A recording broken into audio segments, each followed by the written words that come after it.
Have a nice time dear students. साथियों, अभी हमने पिछले वीडियो में एडवर्ब क्लास के 3 शीर्षक के बारे में जानकारी प्राप्त किया था। आज हम लोग अगले शीर्षक के पास चलेंगे जो होगा साथियों एडवर्ब ऑफ कंडीशन। तो आज हम लोग एडवर्ब ऑफ कंडीशन के बारे में लिखेंगे साथियों। लेकिन इसको शुरू करने से पहले आप सभी लोगों से निवेदन, फटाफट चैनल को सब्सक्राइब कर लीजिए और वीडियो को लाइक कर दीजिए साथियों। तो आइए हम लोग समझते हैं एडवर्ब ऑफ कंडीशन में क्या करना। आप लिख लेंगे एडवर्ब ऑफ कंडीशन में कि जहां पर दिए गए वाक्यों में शर्त प्रकट होता है वहां पर एडवर्ब ऑफ कंडीशन का प्रयोग करेंगे। यानी दिए गए वाक्यों में क्या प्रकट होगा? शर्त। यानी कि वहां पर कुछ ना कुछ ऐसी बात बताई जाएगी जिससे कंडीशन होती है, ये करोगे तो ऐसा होगा, वो करोगे तो वैसा होगा। तो यहां पर आपको क्या मिलेगा? कंडीशन मिलेगा साथियों। तो ऐसे वाक्यों हम निम्न कॉन्जंक्शन का प्रयोग करते हैं।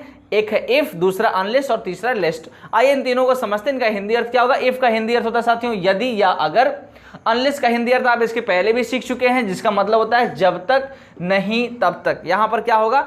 जब तक नहीं तब तक, ऐसा इसका हिंदी वाक्य निकलेगा साथियों। अनलेस जहां पर यूज करेंगे वहां पर पहला वाक्य समाप्त होते ही कॉमा लगाएंगे।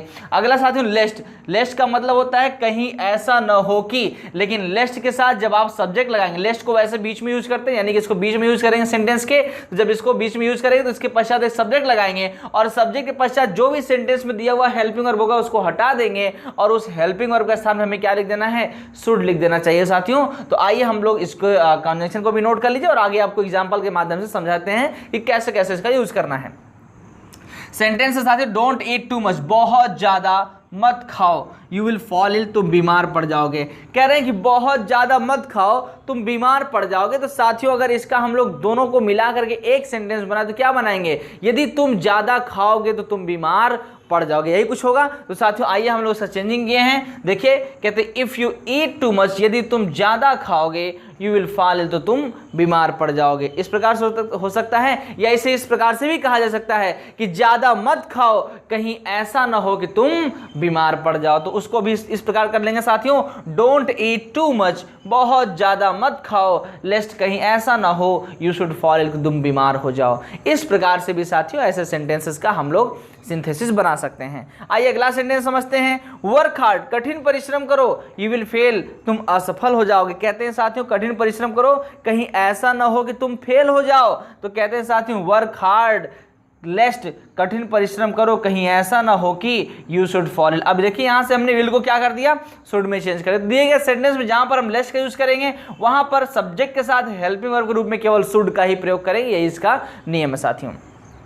अगला sentence you will not complete my work, तुम मेरे कार्य कंप्लीट नहीं करोगे, समाप्त नहीं करोगे, पूरा नहीं करोगे। I shall not talk to you, मैं तुमसे बात नहीं करूंगा। तो कहा जा सकता है कि जब तक तुम मेरा कार्य पूरा नहीं करोगे तब तक मैं तुमसे बात नहीं करूंगा। तो साथियों unless you will not complete my work, जब तक तुम मेरा कार्य कंप्लीट नहीं करोगे, I shall not talk to you, मैं तुमसे बात नहीं करूंगा। इस प्रकार साथियों पहला सेंटेंस जहां समाप्त होगा वहां पर क्या लगाना है? कॉमा। इस प्रकार से हम तीनों ही कॉन्जंक्शन का प्रयोग करके दिए गए वाक्यों का सिंथेसिस बहुत आसानी से बना सकते हैं। तो चलिए फटाफट इसे नोट कर लीजिए, वीडियो को पॉज करें, फटाफट नोट करके अपनी कॉपी में नोट करिए। आगे अगली टॉपिक भी मैं आपको यहीं पर समझा देता हूं।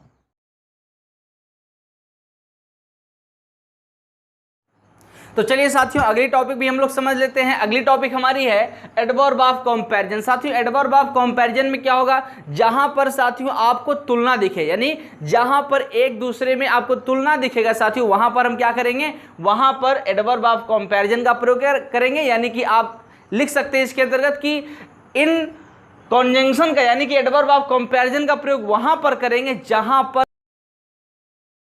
तो साथियों इसमें मुख्य जो कॉन्जंक्शन होंगे वो क्या होंगे? इसमें मुख्य कॉन्जंक्शन होगा एज, उतना जितना, उतनी जितनी, या सो एज, उतनी जितनी या उतना जितना, जो भी आप समझ लें। लेकिन एज का प्रयोग दोनों का ही अर्थ सेम निकलेगा साथियों, चाहे उतना जितना चाहे उतनी जितनी, जो भी निकले, उतने जितने जो भी निकल जाएगा साथियों, ये दोनों का ही सेम निकलेगा। लेकिन इसमें एक फर्क है साथियों, एज का प्रयोग करेंगे अफर्मेटिव सेंटेंस के लिए और सो एज का यूज करेंगे नेगेटिव सेंटेंस के लिए। यानी जहां पर सो एज का यूज करेंगे उस सेंटेंस को हम क्या करेंगे?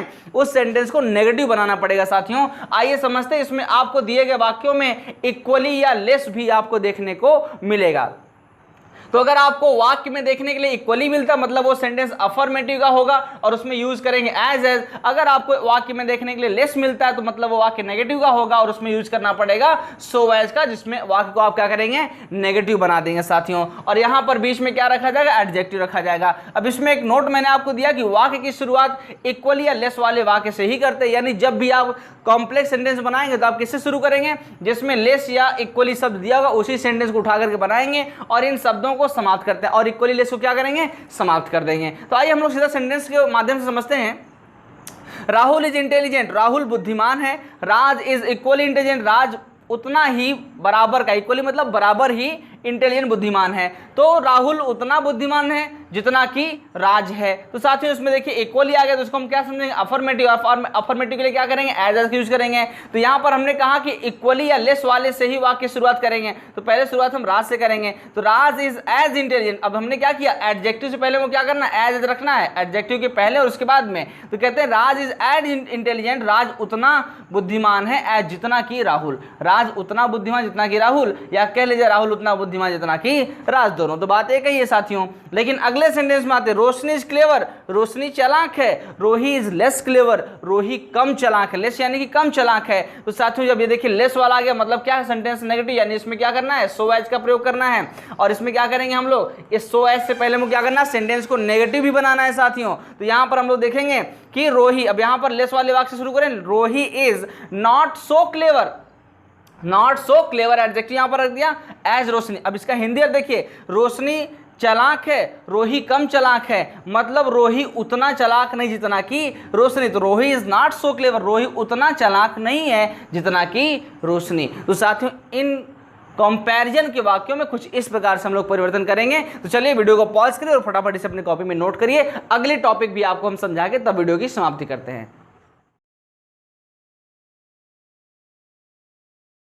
तो चलिए साथियों आज के लिए अगली टॉपिक और आखिरी टॉपिक हम लोग पढ़ेंगे adverb of contrast. Adverb of contrast का प्रयोग वहां पर करेंगे साथियों जहां पर एक दूसरे के ठीक विपरीत कार्य होता है, जहां पर अंतर या विरोध दिखाई पड़ता है साथियों, वहां पर हम एडवर्ब ऑफ कंट्रास्ट का प्रयोग करेंगे। और इसके जो मुख्य कॉन्जंक्शन साथियों वो तीन होते हैं, दो, ऑल्दो या इवन इफ, और इन तीनों का ही मीनिंग सेम होता है। तो इन तीनों में से किसी को भी अगर आप यूज करेंगे तो तीनों का प्रयोग वाक्य शुरू में करके हम लोग वाक्य का सिंथेसिस बना सकते हैं। तो आइए हम लोग देखते हैं, he is poor he is contented, वो गरीब है लेकिन फिर भी वो क्या है, कंटेंटेड है, वो संतुष्ट है। साथियों कोई गरीब है तो संतुष्ट कैसे हो सकता है ना। तो उसके पास जब किसी चीज की कमी रहेगी तो संतुष्ट होगा नहीं, उसे और पाने की लालसा होगी। लेकिन यहां पर क्या है, यहां पर विरोधात्मक भाव आ रहा है ना, तो इसलिए यहां पर हम लोग क्या करेंगे, एडवर्ब ऑफ कंट्रास्ट का यूज करेंगे। और इसको जब हम लोग कॉम्प्लेक्स में चेंज करेंगे तो क्या करेंगे, यहां पर जब हम लोग कॉम्प्लेक्स चेंज करेंगे साथियों तो हम शुरू में इन तीनों में से किसी का प्रयोग हम शुरू में कर सकते हैं, चाहे दो लगाओ चाहे दो लगाओ। ज्यादातर तो सेंटेंस में आपको ऑल्दो ही देखने को मिलता है। आप किताब में देखेंगे तो आपको बहुत सारे जगह पर ऑल्दो ही देखने को मिलेगा। ऑल्दो ही इज पुअर, यहां पर करेंगे ऑल्दो ही इज पुअर और कॉमा लगाएंगे ही इज कंटेंटेड। दूसरा भी सेंटेंस साथियों यहां पर कर देंगे ही इज कंटेंटेड।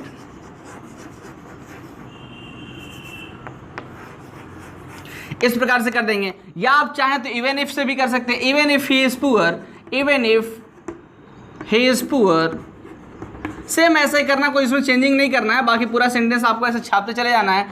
बहुत ज़्यादा आसान है साथियों ये करना आपके लिए, तो इसे सिंपली आप लोग कर सकते हैं। देखिए चाहे ऑल्दो लगाई, चाहे दो लगाई, चाहे इवन इफ, तीनों का ही मतलब यद्यपि, तथापि, या कहें भले ही, फिर भी, तो भी। अब देखो भले ही वो गरीब है फिर भी वो संतुष्ट है, इवन इफ भले ही वो गरीब, मतलब दोनों का एसेंस तो सेम ही आएगा, तो फिर क्या ही समझाना है इसमें, तो बिल्कुल सिंपल हो गया। अगला, Vandana is rich she is unhappy, Vandana अमीर है फिर भी वो दुखी है। अब कोई अमीर है फिर भी दुखी था तो उसके पास कोई चीज की कमी नहीं, फिर भी दुखी है, तो विरोधात्मक भाव हो गया ना। तो इसमें हम क्या करेंगे, इसको आप लोग इसको फटाफट अपनी कॉपी में नोट करिए, इसे अपनी कॉपी में सॉल्व करिए, सिंथेसिस बनाइए, इसे कॉम्प्लेक्स बनाइए। क्या आपने किया कॉम्प्लेक्स के लिए साथियों, आप उसे कमेंट करके बताइए। और मेरा कार्य यहाँ से होता है समाप्त साथियों। आप लोग इसे वीडियो पॉज करके नोट कर लीजिए।